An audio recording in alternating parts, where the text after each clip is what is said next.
Elementary School District. I'm Mrs. Warkentin, Director of Special Services and also Principal of Bridges Academy. And I am so excited to be here today to read you one of my most favorite stories.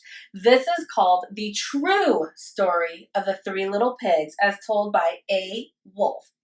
It's written by John Scieszka and illustrated by Lane Smith.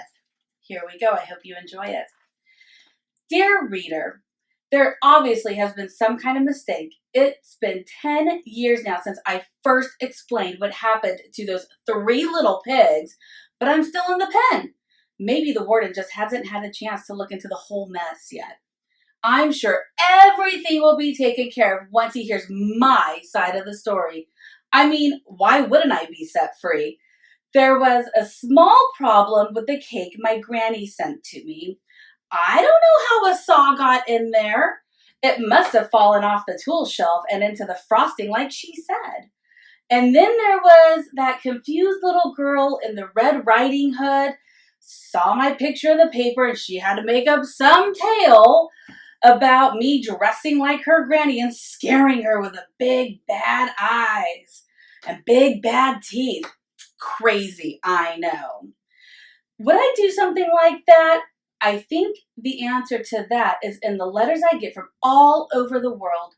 Mr. Wolfe, you're innocent, Bobby Lobo from Lupine, Texas says. Monsieur Wolfe, you should be set free, says L.E. Loup from Paris, France. And then there's a message from someone in Japan that I don't understand. That's it, the true story, 10 years later, straight from the wolf's mouth. So now you know, maybe you could put in a good word or two for me. Something like, free A. Wolfe, free A. Wolfe. Really, A. Wolfe. Let me tell you my side of the story. Everybody knows the stories of the three little pigs, or at least they think they do. But I'll let you in on a little secret. Nobody knows the real story because nobody's ever heard my side of the story. I'm the wolf, Alexander T. Wolfe. You can call me Al. I don't know how this whole big bad wolf thing got started, but it's all wrong. Maybe it's because of our diet. Hey, it's not my fault wolves like to eat cute little animals like bunnies and sheep and pigs. That's just the way we are. If cheeseburgers were cute, folks probably would think you were a big bad wolf too. But like I was saying, the whole big bad wolf thing is all wrong. The real story is about a sneeze and a cup of sugar. This is the real story. Way back in Once Upon a Time, I was making a birthday cake for my dear old granny. I had a terrible sneezing cold and I ran out of sugar. So I walked down the street to ask my neighbor for a cup of sugar. Now this neighbor was a pig, and he wasn't too bright either. He had built his whole house out of straw. Can you believe it? I mean, who in his right mind would build a house out of straw? So of course, the minute I knocked on the door, it fell right in. I didn't want to just walk into someone else's house, so I called, little pig, are you in? There was no answer. I was just about to go home without the cup of sugar for my dear old granny's birthday cake. That's when my nose started to itch. I felt a sneeze coming on.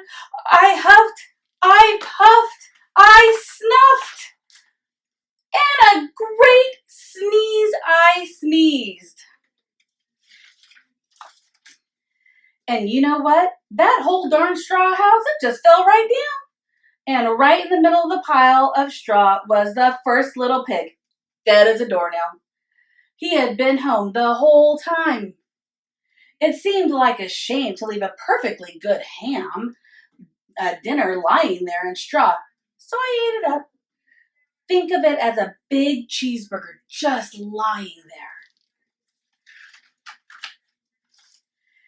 I was feeling a little bit better, but I still didn't have that cup of sugar.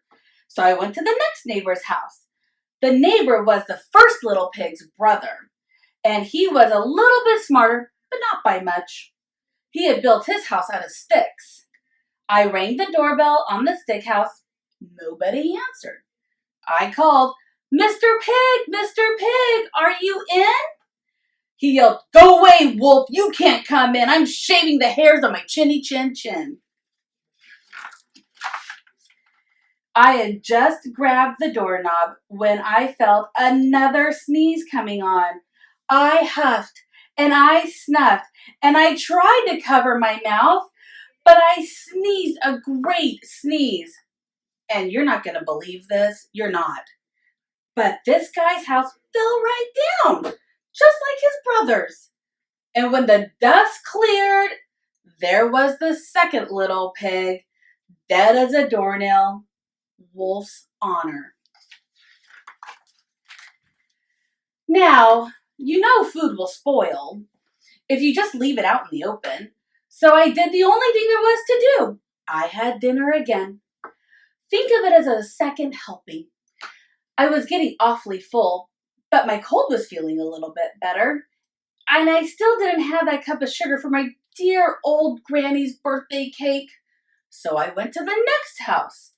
This guy was the first and second little pig's brother. He must have been the brains of the family because he had built his house of bricks. I knocked on the brick house. No one answered. I called, "Mr. Pig, Mr. Pig, are you in?" And do you know what that rude little porker answered? "Get out of here.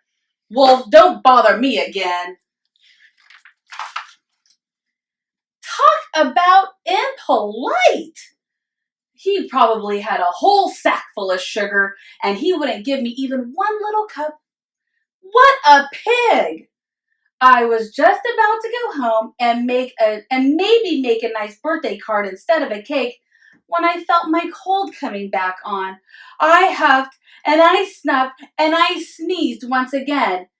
Then the third little pig yelled, "And your old granny can sit on a pin!" So rude.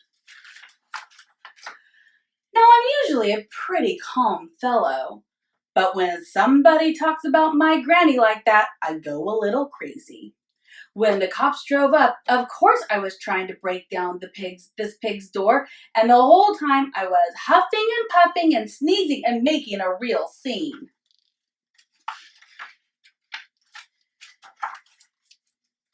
The rest, as they say, is history. The news reporters found out about the 2 pigs I had for dinner. They figured a sick guy was going to borrow a cup of sugar didn't sound very exciting.